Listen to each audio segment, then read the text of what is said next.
Football World Cup suluikre Argentina, France, Portugal, Brazil asina singba leibak singna sanaba matamda lamdam sida leiba football fans singna asukki matik support tongna ki bangaktani adubu karigumba matamdadi mayam ge wakhalondasu wahang amasung soisuidana hangning lamgani haina khalli madudi Hujikphaoba ekhoi gi India na football world cup asi participate toba ngamdriba karigeno aduna ngasigi episode asida mayam punna kitang detail da khangminasi ekhoi gi India na Hujikphaoba football world cup asi Kaoba Ngamdriba Karigeno hujikki matamda football world cup haiba simak malemda khwaidagi chauba sport event amani masitabu sanaba phangjarabadi haiduna prithribi asida leiriba leibak singna qualifying match kaya sanaduna saruk yaba ngamnaba yamna kanna hotnaribani aduga India na FIFA World Cup ta participate tobagi khudongchaba phanglaba phawbada maduda saruk yahodriba karigino June gi tang 19 1950 da football world cup ta India versus Paraguay match sanagadaba numitni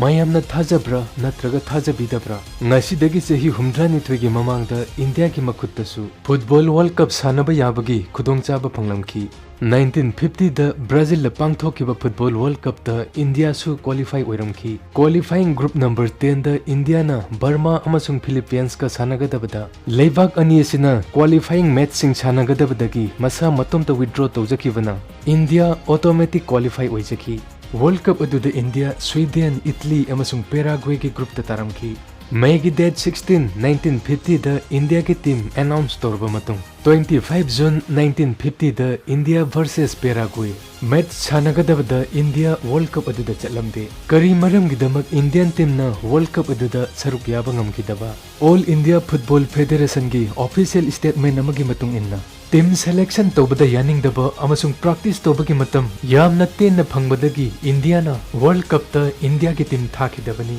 atopa maram amana aikhoi mayamna yamna toina tanaba matam aduda aikhoi Indian football team gi football sanabada tongnaba makhoi gi stat shoes sing leramde makhoi na makhongda moja amasung athaba phi singna yachinuna sanrami maram masina FIFA na India bu reject tokibani aduba Jaydeep Basu na iba lyric box to box 75 years of Indian football team hairiba lyric asigi matung innadi FIFA na Indian football team na World Cup ta stat shooting tongduna sanabada karisu akaiba leiramde aduna masigi maram asisu matam aduda oithokpa yaba maram amadin lamde atopa maram amana matamduda Indian football team bu Brazil phawba thabada expenditure yamna changadabana matamdugi Indian government na India gi football team bu thakidabani adubu wafam asimak achumbu wafam amadinatte maramdi matamduda FIFA na All India Football Federation da Indian team na Brazil phawba chatpada amasung maduda leibada changba expenditure sing makhoi na su puthokpada mating pangani haikibulai maramdi karigumba India su saruk yadaba taragadi matamduda Asia gi country ama phawba World Cup aduda yaudaba takhi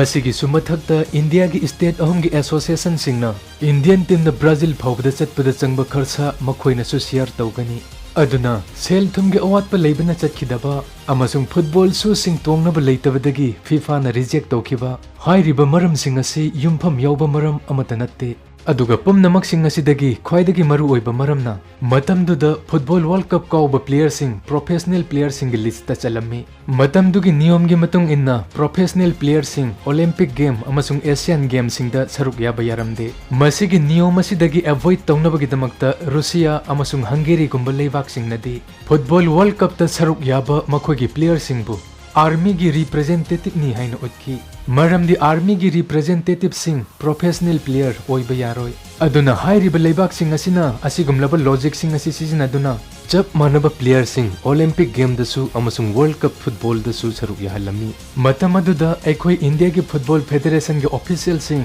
amasung player sing asigumlaba niyom sing asi khanglabasu football World Cup bu yamna kanna priority pirudaba aduga marak asida panba yaba wafam kharana 1948 ta London da pangthokiba Olympic game da India gi hockey team na gold medal lawraki aduga Indian football team na France ka sanaba match amada match की 70 सुबह minute फावदा 1-1 दा draw Lekhi काइना थंग the France ना India बु 2-1 की score line दा माइथिबा पीखी अदुबु India की hockey team नदी मसिगी ममांग दा पांगथोखिबा ओलंपिक गेम्स सिंग 1928 1932 अमसुंग 1936 दा गोल्ड मेडल सिंग लौखी अदुना मतम अदुदा इंडिया दा मसाना खुदिंगमकी मखोयगी मरुइबा पांदम असि ओलंपिक गेम दा सरुक यादुना मेडल सिंग लौबा ngamnaba hotnaba asina oirami Olympic game हाइबसी हुजिकसु चाउरी मतमदुदसु ख्वाइदगी चाउबा गेम ओइरमी अमरोमदना 1950 की football world cup world war 2 ना मरम ओइरगा चही 12 की मतुंगदा पांगथोखिबा अमसुंग मतम अदुगी फुटबॉल वर्ल्ड कप हुजिककी मतमगी football world cup कुमना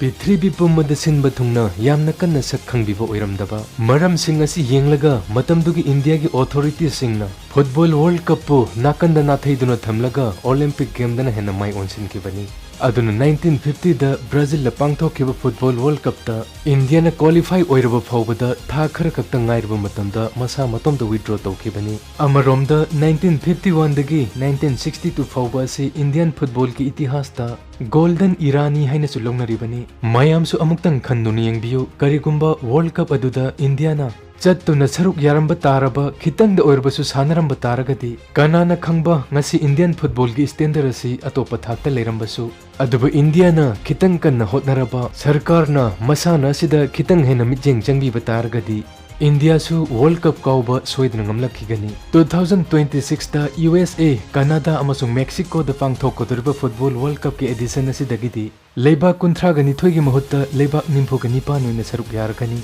मसिदा Asia continent की हाना लेबाक मरी नत्रगा मंगा सरुक यारंबा अदु मथंगदगिदी कंट्री 9 ओइना सरुक यारगनी अदुबु इंडियन टीम की हुजिक ओइरिबा स्टैंडर्ड असिगा येंगलुरगदी मसी फावबदा इंडिया ना क्वालिफाई ओइबा ngamnaba hotnabada chahi 15 नत्रगा 10 हेनबगी मतम सोइदना चंखिगनी वाफम असिदा मयामगी करी मोत लेबिबगे हैबदसु कमेंट सेक्शन द इदनो फोंगदोकपिरको अदुका वीडियो असिबु सोमना नुंगाइबिबा तारगदी मखा ताबा असिगुमलबा इन्फॉर्मेटिव ओइरबा वीडियो सिंग सेमना पुथोरकपदा मतेंग ओइनबा चैनल असिबुसु सब्सक्राइब तौबियो।